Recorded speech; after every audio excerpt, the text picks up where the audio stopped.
Welcome to 1189, an online Bible commentary. My name is Tyler Marston, and today we're taking a look at Mark chapter 5. Jesus has continued traveling and healing and preaching. We'll even see him venture out into predominantly Gentile villages, spreading the word of God.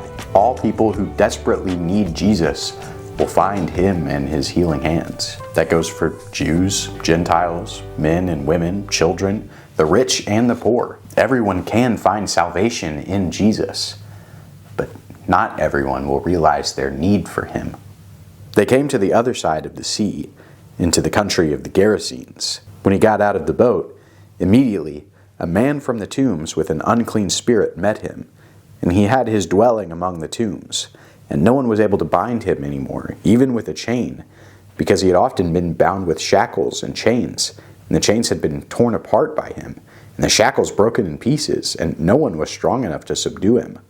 Constantly, night and day, he was screaming among the tombs and in the mountains, and gashing himself with stones.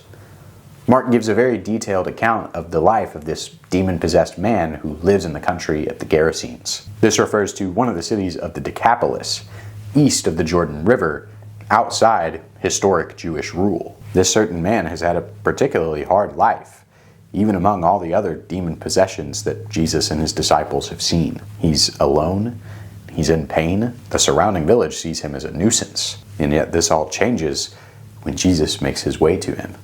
Seeing Jesus from a distance, he ran up and bowed down before him, and shouting with a loud voice, he said, "What business do we have with each other, Jesus, Son of the Most High God? I implore you, by God, do not torment me."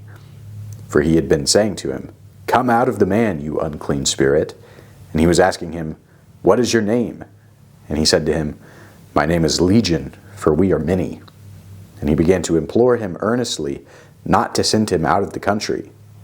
We see again the repeated motif that these demons know exactly who Jesus is as soon as they see him. These demons name themselves Legion, a specific word in Greek referring to an army of 6,000 Roman soldiers. Now, often we read stories in the Bible like this, and we're picturing something like The Exorcist or another horror movie, and it creates fear in us. But notice how Jesus isn't afraid at all. In fact, it's the demons who are afraid of him. They're begging for mercy because they realize the power and authority Jesus has over them. More than anything, notice how outcast this man was. Notice how far beyond hope he was until Jesus came and changed him. When we're following Jesus, we don't need to be afraid of demonic spirits or the occult or anything like that. Not because it isn't real necessarily, but because our God is sovereign over everything, the earthly realm and the spiritual realm too. Now there was a large herd of swine feeding nearby on the mountain. The demons implored him, saying, "Send us into the swine, so that we may enter them." Jesus gave them permission, and coming out, the unclean spirits entered the swine, and the herd rushed down the steep bank into the sea, about 2,000 of them, and they were drowned in the sea. So Jesus cast these demons into a herd of swine that immediately run off a cliff. And in doing so, he heals this young man from all of his pain and suffering. This should really put into perspective how we're in a Gentile village, considering the way that the Jews saw pigs as unclean animals, unfit for consumption. There would be no need to raise pigs in a predominantly Jewish town, so we can assume that most of these characters are Gentiles. Their herdsmen ran away and reported it in the city and in the country, and the people came to see what it was that had happened. They came to Jesus and observed the man who had been demon-possessed sitting down, clothed and in his right mind, the very man who had had the legion, and they became frightened.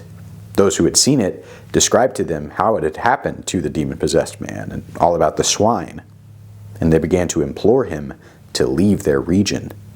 Astoundingly, when everyone in the village and in the city hears about Jesus and this miracle, they make him leave. They're afraid of the power Jesus is showing and the requirement they now have to respond to that power. Not to mention all the financial losses from the death of the pigs and the awkwardness of having to reintegrate this young man into their society. For all these reasons, these people decide they're better off without Jesus. As he was getting into the boat, the man who had been demon-possessed was imploring him that he might accompany him, and he did not let him. But he said to him, Go home to your people and report to them what great things the Lord has done for you and how he had mercy on you." And he went away and began to proclaim in Decapolis what great things Jesus had done for him, and everyone was amazed. When this man who had been possessed hears that Jesus is leaving, he begs to become one of his disciples and travel with him. And it makes sense. He's lived without the support of the community for so long that there isn't really anything for him there. But Jesus makes the hard choice of commissioning him to spread the word in the more predominantly Gentile Decapolis. Now, this is a pretty sharp contrast from Mark 1 and Mark 3, where Jesus instructed people not to say anything about him. Perhaps he's doing this now because he's dealing with non-Jews who have no preconceived notions about the God of Israel. They're not going to try and get him executed as a heretic. When Jesus had crossed over again in the boat to the other side, a large crowd gathered around him, and so he stayed by the seashore. One of the synagogue officials named Jairus came up, and on seeing him, fell at his feet, and implored him earnestly, saying, "My little daughter is at the point of death. Please come and lay your hands on her, so that she will get well and live." And he went off with him, and a large crowd was following him and pressing in on him. Even as Jesus is coming off the boat, people are coming to him for healing. A synagogue official has enough humility to come to him on behalf of his daughter who is dying. He's got no other place to turn. And so when this miracle man stops in his city, well, he is desperate for Jesus' healing. Jesus and the disciples and a large crowd all hurry to Jairus' house to deal with the drastic situation. A woman who had endured a hemorrhage for 12 years and had endured much at the hands of many physicians and had spent all that she had and was not helped at all, but rather had grown worse. After hearing about Jesus, she came up in the crowd behind him and touched his cloak, for she thought, "If I just touch his garments, I will get well." Immediately, the flow of her blood was dried up, and she felt in her body that she was healed of her affliction. Immediately Jesus, perceiving in himself that the power proceeding from him had gone forth, turned around in the crowd and said, "Who touched my garments?" And his disciples said to him, "You see a crowd pressing in on you, and you say, 'Who touched me?'" And he looked around to see the woman who had done this. But the woman, fearing and trembling, aware of what had happened to her, came and fell down before him and told him the whole truth. And he said to her, "Daughter, your faith has made you well. Go in peace and be healed of your affliction." In the middle of this present emergency, there's a woman who's been dealing with a blood hemorrhage for 12 years. She also has no other place to go, and she is also desperate for Jesus' healing. Her great faith makes her well when she decides that she just needs to get close enough to Jesus to be able to touch his clothes. And Jesus notices, even with the huge crowd pressing in on them. He takes time in the middle of this dire circumstance to bless this woman of great faith. While he was still speaking, they came from the house of the synagogue official, saying, "Your daughter has died. Why trouble the teacher anymore?" But Jesus, overhearing what was being spoken, said to the synagogue official, "Do not be afraid any longer, only believe." And he allowed no one to accompany him, except Peter and James and John, the brother of James. They came to the house of the synagogue official, and he saw a commotion, and people loudly weeping and wailing. And entering in, he said to them, "Why make a commotion and weep? The child has not died, but is asleep." They began laughing at him. But putting them all out, he took along the child's father and mother and his own companions, and entered the room where the child was.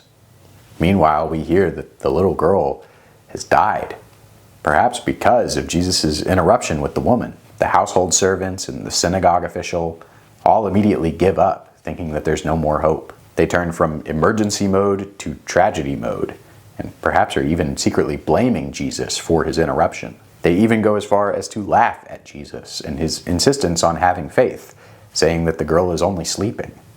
Taking the child by the hand, he said to her, "Talitha cum," which translated means, "Little girl, I say to you, get up."